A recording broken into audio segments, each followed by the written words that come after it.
النهارده يا جدعان عندنا لعبة من الحرب العالمية التانية بتحاكي يعني كده شوية مواضيع معينة عن أطفال تقريبا اتشردوا من أهاليهم بعد الحرب، يا إما أهاليهم اتبرع عنهم بعد الحرب يعني، مش عارف بصراحة. فالمهم اللعبة اسمها ماي تشيلدرن ليبنسبورن تقريبا. ليبنسبورن دي منطقة في حاجة يعني، حاجة زي كده. طيب عندنا في الأول هنا بيقول لها تحذير بشأن المحتوى، تقوم هذه اللعبة بالإشارة إلى بعض المواضيع الحساسة مثل التنمر والإشارة إلى الاعتداءات والتي من شأنها أن تزعج بعض اللاعبين. تمام، لعبة جديدة. هنا بقى بيقول لنا الحكاية: انتهت الحرب العالمية الثانية وتم تحرير النرويج، الأمة تحتفل بأكملها.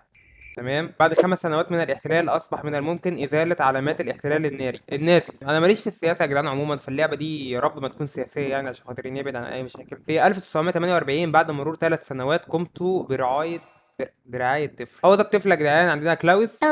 شكرا لك على اهتمامك بكلاوس، لا يمكنه البقاء هنا. طيب انا تقريبا كلاوس ده كان موجود في دار رعايه، فانا هروح اخد كلاوس وهربيه. في سهم هنا، ده في كلاوس وفي كارين. طيب يبقى ممكن اخد كلاوس، ممكن اخد كارين. انا بصراحه اول مره اعرف ان في كارين، بس كل اللي شفتهم بيلعبوا اللعبه كانوا بيلعبوا بكلاوس، فاحنا ممكن ناخد كارين المره دي. 1951 هنا بقى بيقول لك الحياه يعني كانت عادي مبسوطه وعيد ميلاد. وهنا تقريبا تحت كانت مع مامتها او باباها، مع مامتها. وتحت خالص كان عيد ميلادها، عيد الكريسماس وكده. طيب ادي كده اول حاجه عندنا. لقد عدت اهلا كده. ايه اول يوم ليه كريم معانا في البيت؟ هي تحت هنا يا جدعان، ده الكلام اللي انا هقوله لها وهي هترد عليا بيه. طيب ممكن اقول لها: مرحبا، هل استمتعت بوقتك مع ليف؟ مرحبا يا كارين، هل كانت ليف لطيفة معك؟ تأخر الوقت فلنجهزك للنوم. لا، هنحب نسألها الأول حاجة: أنت إيه يعني، كنت مرتاحة مع ليف؟ مين ليف ده أصلا؟ أجل، استمتعنا كثيرا، ليف صديقتي المفضلة. تمام. عثرنا في الغابة على جذع شجرة، منظره مخيف ورائع في الوقت ذاته. يا سبحانه، بدأ أنه من المحتمل وجود كنز هناك، كنز حقيقي، لكن حينها بدأ المطر في الهطول، لكننا حرصنا كنزنا على أي حال. جدع والله، إصغاء بصبر، أنت شجاع جدا، لكن الوقت تأخر. أيوه نقولها كده. أظن أن الوقت تأخر بجد. طب ما أنا اللي قايل لك الوقت تأخر. الشمس غربت تقريبا. الوحدات الزمنية: يمكنك التقدم عبر اليوم من خلال قضاء الوحدات الزمنية المتاحة، هناك أفعال محددة تكلفك وقتا لإنجازها. الوحدات الزمنية موضحة في أعلى اليسار، الضغط على أيقونة الوحدة الزمنية سيؤدي إلى تقدم الوقت بوحدة واحدة اللي هي دي.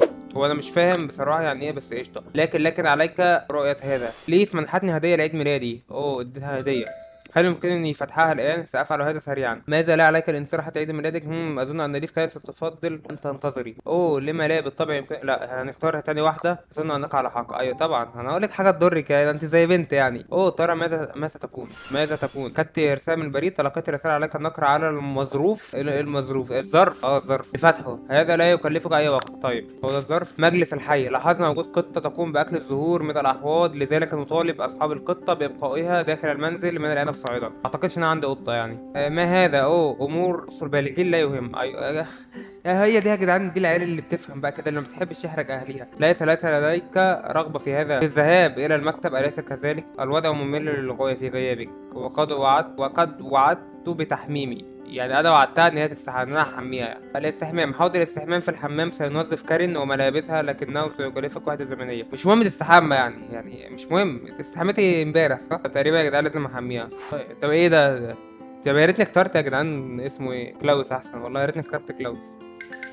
بزغزغه ينفع زغزغه. دوس هنا على البانيو. فقاعات. اذا هل اقترب موعد العشاء؟ تناول الطعام. عليك الحصول على طعام في المطبخ، تستطيع كارين تناول الطعام بقدر ما تريد مقابل وحده زمنيه واحده. يا رب خلصنا استحمام، نيجي نروح بقى نشوف لي الطعام. اقعدي هنا يا كارين. اوكي، نجيب لها ايه بقى؟ بتاكلي ايه يا كارين؟ تاكلي جبنه رومي ولا شوفان ولا جبنه رومي ولا شوفان؟ كل جبنه رومي. العشاء خليها جبنه رومي، حاجه خفيفه كده. لا خليها جبنه رومي. اصوات مضغة. الوحدة الزمنية راحت. هل لي بالمزيد رجاء؟ ما عنديش للاسف كده، ولا ينفع؟ شكرا على تحضير الطعام. ماشي خلاص، العفو. يلا بقى وقت النوم بقى. ايوه، تأخر الوقت حتى الشمس. هو في انا بشتهد كده ليه؟ تساؤب لا تتاوب يعني. تأخر الوقت حتى الشمس غربت، أشعر بالنعاس، لابد أن حان وقت النوم. الوقت تأخر وحان وقت نوم كريم. قراءة قصة ما قبل النوم أو التربيت او التربيت على كارين. التربيت ده سيزيد من راحتها. طيب يلا وقت النوم يا كارين، يلا حبيبتي. هو اريد النوم فورا حين سياتي الجد بشكل اسرع. تفكيرنا ايام زمان ده. ساكون من البالغين. انا متحمسه جدا. بكره هتبقى من البالغين ازاي ده؟ حصلت ليف على 3 هدايا لعيد ميلادها. كم هديه ساحصل عليها؟ ستاتيك هدايا رائعه ايضا لا تقلقي. 3 هدايا. يبدو ان ليف تخترع قصص من خيالها. يا نهار ابيض، ده كده بقطمها مش. علينا الامتنان لما لدينا يا كارين. ستاتيك هدايا رائعه ايضا لا تقلقي. مرحبا، لا اطيق الانتظار. يا رب ما كنتش بكذب عليها بس يا رب. ما رايك في التركيز في الاستمتاع فحسب؟ اتفقنا. اعدك باننا سنستمتع كثيرا. على اي حال حان وقت النوم يا كارين. اعدك باننا سنستمتع كثيرا. حسنا، اراك غدا. سلام. المكتب. يمكنك العثور على الرسائل والوثائق والصور التي جمعتها في المكتب. طيب نروح بقى المكتب. سوف تتجمع الرسائل والصحف بمرور الوقت. ستكلف قراءة الكثير في جلسة واحدة وحدة واحدة فقط. وحدة اللي هي وحدة زمنية يعني من الوقت. تأكد من إفراج علبة إعادة التدوير عندما تكون ممتلئة. نقرا الرسائل. كده قريتها كلها. في الأنباء تراجع الإنتاج الوطني من البيض مع عدم توفر كمية كافية للتصدير الأسبوع السنة. ماشي. حاجة تانية هنعملها هنا. يتم تخزين اللحظات الرائعة مع كارين في ألبوم صور. تؤدي البحث من خلاله. لا يكلف أي وقت. اضغط على النجمة لتقطير اللحظة يا جدعان. طيب النجمة ايه؟ يا كارين ايام ما كانت صغننه ايه. هنا كانت مع مامتها الله يرحمها بقى ولا مش عارف. وهنا الله عيد ميلادها. هنا كريسماس خلاص. فهمت. طيب لا لا لا استنى، ده هحط صورتها وهي صغننه بس كده. طيب حلو كده. ده هنا في حاجه تانية نعملها هنا؟ مفيش اي حاجه. ممكن بقى اقدر اعمل ايه؟ انهاء اليوم. عليك الذهاب الى غرفه نوم كارين والنقر على المصباح لاطفاء الانوار عند استعدادك لانهاء اليوم. طيب يلا ننهي اليوم. اوكي 18 اغسطس السبت. طب صباحك. لا لا لا لا، احنا لازم نخش نغسل وشنا ونتوضى ونصلي ونفطر. طب صباحك. الكسال. يمكنك ايقاظ كريم بغسل وجهها بالماء. يا نهار ابيض ده عذاب ده. عليك الذهاب الى حوض الحمام. هذه طريقه سريعه ولا تكلفك وحدات زمنيه. انا فكرت ان هي وهي نايمه هدلو عليها ميه صحيحه يعني. طيب فين الحمام؟ يلا بينا على الحمام. ايه ده فين الحمام؟ يلا حطي وشك في الميه. فقاعات انتهاش. انه عيد ميلادي. انه عيد ميلادي. ايوه لم انم طيلة الليل تقريبا. امال مين اللي كان بيشقر جوه ده؟ كريم كداب على فكره. عمري 7 سنوات الان. 7. هل ابدو مختلفه؟ بقول كلمه. ما انت امبارح بتقولي هبقى من البالغين بكره 7 سنين يعني في الاخر. ان شاء الله عليك يا كريم. طيب كارين هذه انت لو ستعرف. ربما قليل لا تكون سكيبة لم تتغيري. اختار دي هتضحك بقى. مرحبا انا كبيرة انت كبيرة باين على الضفيرة اللي انت عاملاها. كان من المفترض ان ترسل لي في خطابا لعيد ميلادي. معلش واطية بقى. هل يمكننا الذهاب للتأكد؟ طبعا. عيد ميلاد سعيد. آسفة لأنني لا أستطيع الحضور. لا أطيق الانتظار حتى تبدأ المدرسة. نتمكن من قضاء وقتنا معا كل يوم. أنت الأفضل. ليف. ملاحظة لمست قزما بالأمس. يا ساتر يا رب. ايه يا جدعان الصحاب دول؟ دي البت يعني. اتمنى لو بامكاني اللعب مع ليفا اليوم وكل يوم، لكن انها تزور خالتها في جوتنهايمن. جات لها هديه تاني. هديه ليف. لا لا دي هي كنت انسى. يمكنني فتحها الان اليس كذلك؟ مرحبا كره الخاصه. هل يمكننا اللعب بها الان؟ يا نهار ابيض احنا كنا اطفال. عليك النقر لرمي الكره الى كارين. اللعب مع كارين يكلفك وحده زمنيه. انا مش عايز العب مع حد والله. لا ليس الان يا كارين. ربما في وقت لاحق. يلا حسنا سألعب مفرد. العبي بمفردك. يلا فعلي هذا. لا تعبثي هكذا. تعالي هيا نلعب. لا ما انا مش هاخد واحده زمنيه. انا ما اعرفش الصراحه ممكن اعمل بيها ايه، بس مش هاخد واحده زمنيه. فعلي هذا. ربما يكون العب لفتره صغيره. لا افعلي هذا. ما اعرفش انا قطمتك انا عارف، بس دي واحده زمنيه. ماذا يجب ان افعل الان؟ اوقات فراغ. عليك تحديد كيفيه قضاء يومك. لديك 7 وحدات زمنيه فقط في اليوم مقسمه الى 4 فترات زمنيه. عليك اداره المعيشه الاسريه ورعايه الطفله. يا نهار ابيض على التعقيد. انا اتعقدت ودماغي لفت والله. ماذا يجب علينا ان نفعله الان؟ ممكن ننام. تحب تنامي؟ يلا اطلعي نامي. مش عايزه تنام. ناكل بقى. مش عايزه تاكل برضه. طيب واحده زمنيه. بصي واحده زمنيه. تعالي نلعب بالكوره. يلا خدي. خدي يلا. خلاص. على ما اظن العيد ميلادي. حسنا. قالت ليف ان والدتها اعدت كعكه من اجلها. هل برأيك أيمكنني الحصول على كعكة؟ أنا أحب الكعكة حقا. هل أنت متأكدة من أنك لا تريد الملفوف بدلا منها مثل البالغين؟ طبعا سأحضر كعكة طازجة من أجلك فورا. ربما يمكننا خبز واحدة معا إن كنت فتاة مطيعة. تأكل بخير. أعدك جود جيرل. التسوق. عليك النقر على النافذة للذهاب إلى الخارج. يمكنك العثور على المتجر والمناطق الأخرى هناك. طيب يلا بينا نشوف نتسوق فين. ده التسوق. نجيب بيض. من كتر الحاجات مش عارف آخد إيه يا جدعان. أجيب بيض. انا معايا 150 وهات كورن فليكس. يلا احنا اغنياء برضه. يلا بقى نرجع البيت. يا لهوي، وانت كده وفاطمه مطيعه؟ طب مفيش كعكه؟ مفيش كعكه يا كريم؟ انا اسفه، كنت العب في البركه يعني، واتسخن. قميصي مبلل ومقزز. تغيير الملابس، عليك البحث عن سترة جافة لكارين في خزانة غرفة النوم. تغيير الملابس تكلفك وحدة زمنية. طب اخليكي معفنة طب ولا ايه؟ تعالي تعالي. حلوة دي.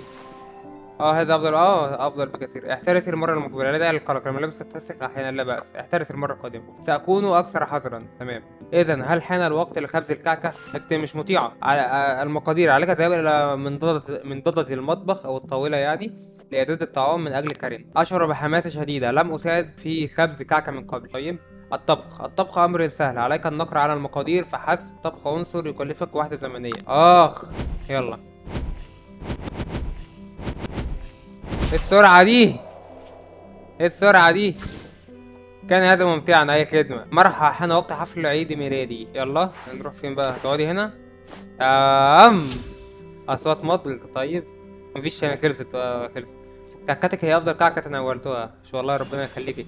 اندهاش، احضرت لي هدية؟ يا نهار ابيض، ايه ده؟ ده انا جبت لها هدية. انا فكرتها بتسألني يعني هل انا جبت لها هدية وانا ما جبت لهاش اصلا، ما اعرفش الهدية جت منين. جبت لك هدية، ترى ما هي؟ يلا. يلا نفتح. أجل أقلام تلوين، لقد تذكرت ما كنت أريده. شكرا. العفو. على الرحب والسعة يا كارين. وخمني ماذا يمكنك استخدامها عندما تبدأ الدراسة الأسبوع المقبل. تذكري فقط إنها غالية، عليك استخدامها. قولها دي. أجل كدت أنسى، لا أطيق الانتظار. شكرا جزيلا على هديتي، أحببتها. أنا أعرف، تمت إضافة صورة جديدة إلى ألبوم الصور. يبقى الصورة وهي فرحانة بعيد ميلادها ده. أنا أعرف. فلنجربها الآن. يمكنك المساعدة في تلوين رسمتي. يمكننا الذهاب إلى غرفتي والرسم. هيا بنا، يلا بينا. طيب. واو. يا الله على الجمال والحلاوة. حلوة يا كارين، عسل يا كارين، كان هذا ممتعا. وقت النوم بقى خلاص. أحب أقلامي الرصاصة الجديدة. يا لهوي يا جدعان، طفلة بريئة جدا، والله والله بريئة جدا. هل يمكنني البقاء مستيقظة لفترة أطول رجاء؟ لا أريد أن ينتهي عيد ميلادي. يا ستة، هو كان بدأ عشان ينتهي. لا أعرف، أظن أن هناك من يحتاج إلى النوم. يمكنك البقاء مستيقظة، لكن إن نمت فمن الممكن أن تكبري أكثر. لا إن ماشي. لا إنه وقت النوم يا كارين، اختار دي. أجل، أنت على حق، حان وقت نومي إذا. نام هي دلوقتي. كان اليوم ممتعا حقا. أي خدمة. عملنا كعك ولونا وجبت لك هدية ورحت السوق. حاجات كتير جدا عملناها. طيب، ليلة سعيدة يا كارين. هل استمتعت بعيد ميلادك ولا دي؟ أجل، شكرا، استمتعنا كثيرا. أتمنى لو كانت لي هنا. معلش بقى، تتعود إن شاء الله. هي بس راحت عند خالتها، ولا مش عارف راحت المدرسة ولا راحت فين. هل برأيك سأحصل على المزيد من الهدايا؟ إن شاء الله تحصل في عيد ميلادك الجاي. علينا الإنسان لمعرفة هذا. يجب أن تكوني سعيدة بما حصلت عليه بالفعل يا كارين. على الأرجح لا يا صديقي. ولا دي. هو حسن. هو حسنا مهلا صغيرة، أنا صرت كبيرة الآن. أنا آسف، هي زعلت ولا إيه؟ هل يمكنك قراءة قصة قبل النوم لي؟ طب ليه ما كتبوهاش؟ هل يمكنك قراءة لي قصة قبل النوم؟ هل يمكنك قراءة قصة ما هل يمكنك قراءة ايه؟ حلو كده كده. هل يمكنك قراءة قصة قبل النوم لي؟ لا، ليس الليل، ربما فات أوان قراءة قصة كريم. بالطبع سأفعل أي شيء من أجلك. المفروض نقول لها أنت أصبحت كبيرة، لا يمكننا قراءة القصص من أجلك لأنك فتاة كبيرة الآن. طيب، أقول لها بالطبع سأفعل أي شيء من أجلك. مرحبا.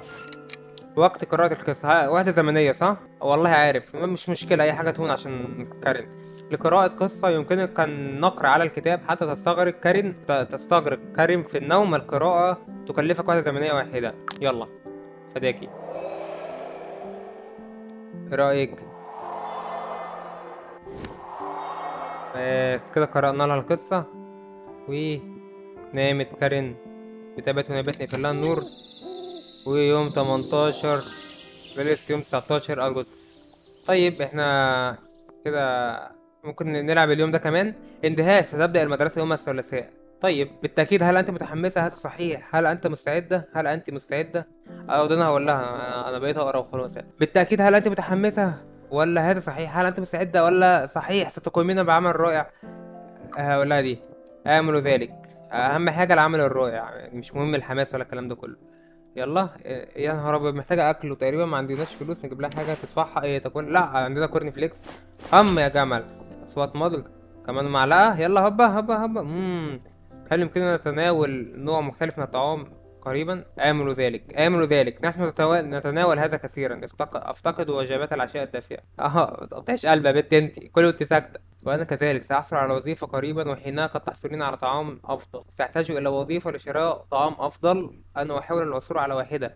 أعرف سأحصل على وظيفة عظيمة ستتمكن من ماشي حقا مرحى. ما هي تقريبا في ثلاثة الاختيارات هتقول لي حقا مرحى. العثور على وظيفة. هناك وظائف يمكنك التقدم إليها، عليك الذهاب إلى المكتب ومطالعة الصحف. طيب العميل تبقى كالر بتاع دي، وأنا أروح المكتب ونشوف إيه الكلام كده. طيب نحن بحاجة إلى عمال أكثر في المصنع القديم، في وظيفة ثابتة من الاثنين إلى السبت. التقدم للوظيفة. طب نشوف حاجة غيرها. التقدم للوظيفة. الضغط للكتابة. قرأت إعلانكم عن فرصة العمل في المصنع وأرغب في التقدم للوظيفة. أنا أعمل باجتهاد وسأكون في غاية الامتنان للحصول على وظيفة ثابتة. ده اللي أنا بقوله يعني، ده اللي أنا بكتبه لهم. أرجو منكم النظر في طلبي. إرسال الخطاب. أرسلنا الخطاب. بما أن اليوم هو الأحد، ما رأيك في الذهاب لاستكشاف الغابات؟ ليس عليك شراء الأغراض دوما، يمكننا العثور على طعام أيضا.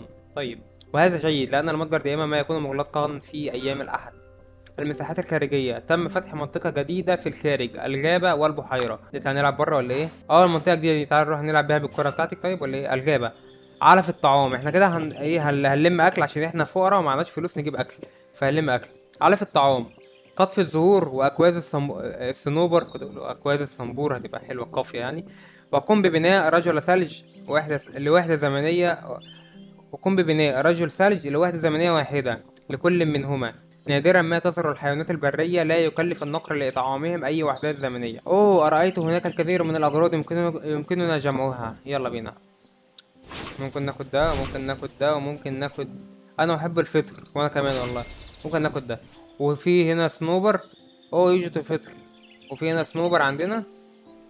واتوقع بس كده كوز الصنوبر. لقد حصلت على مواد تصنيع جديدة. اي كوز الصنوبر. طيب نرجع البيت. فين البيت بتاعنا؟ اهو. يلا بينا نشوف المطبخ نعمل فيه حاجة مش نعمل حاجة. طيب اوكي هنعمل ايه دلوقتي؟ نلعب معاها تاخد واحدة زمنية؟ لا نلعب معاها كده ايه شوية كده نتسلى بيها. ماشي.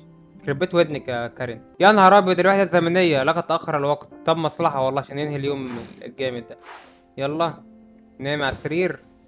هتقولي حاجة؟ إذا كنت أرسم اليوم وخطرت لي فكرة. أستطيع المساعدة في كسب الأموال. يمكننا بيع رسوماتي. صدق فكرة حلوة، بس مين هيشتري رسوماتك؟ يعني أنا آسف لك جدا مش قصدي، بس مين هيشتريها؟ إنها فكرة رائعة سنعمل بجد نحن الاثنين معا. ليس عليك التفكير في أمور كهذه، إنها مهمتي بصفتي من البالغين. لو قلت لها كده على فكرة هتقول لي ماذا تقصدين؟ تقصد أنني لست بالغة ومش عارف الكلام العبيط بتاع العيال ده. هذا جميل، كل ما أريده منك هو أن تكوني لطيفة دوما. إنها فكرة رائعة سنعمل بجد. لا نختار دي. بحقق لم أعد طفلا صغيرا يمكنني تقديم المساعدة. مش قلت لك هتقول كده؟ هل يمكنك قراءة قصة قبل النوم من أجلي؟ لا ربما جعل لك تأخر وقت يا كريم. لا ما عنديش وحدات زمنية مش عايز أضيعها. ليلة سعيدة إذا. أنا آسف والله، أنا عارف إنك مش مبسوطة معايا بس أنا آسف. نقفل لها النور. وخلاص كده يا جدعان، أنا شايف إن كده إيه كفاية جدا. يوم 20 أغسطس كده كفاية جدا. فالمهم كده نكون سألت الفيديو. ان شاء الله الفيديو يكون عجبك. لو عجبك يا ريت تعمل لايك وشير عشان يوصلك اي فيديو جديد. ولو حابين اللعبه اكمل فيها يا ريت تكتب لي تحت في الكومنت. وبس كده يا جدعان اشوفكم في فيديو جديد ان شاء الله، وسلام.